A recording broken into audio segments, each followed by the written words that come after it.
இப்ப சொல்ல போறியா இல்லையாடா? நானும் கால்ல இருந்து கேட்டுட்டு இருக்கேன். யாரா அவ? பரதேசி. டேய், என்னடா பிரச்சனை? ஏன்டா கத்திட்டு இருக்கீங்க? வாங்கண்ணா. இவனுக்கு எவ்வளவு திமிர் இருந்தா நேற்று ஒரு பொண்ணோட பைக்ல போயிட்டு இருந்திருப்பான். இந்த நாய் அவ கூட போனதை நான் என் கண்ணால பார்த்தேன்னா.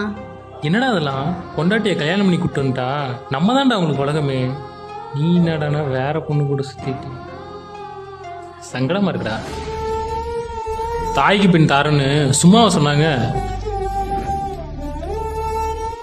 சாகுற வரைக்கும், எப்படி சாகுற வரைக்கும் பொண்டாட்டியோட மூச்சு காத்திலே வர்றான் பாரு, அவன் தான்டா உண்மையான புருஷன். அப்படி எங்கம்மா பார்த்தவன? நேத்து நைட்டு கனவுல எப்படி சிக்கிரிக்கம் பாத்தியாப்பா? கனவுல கூட துரோகம் பண்ண மாட்டேன்னு புழுவுனா லவ் பண்றப்போ.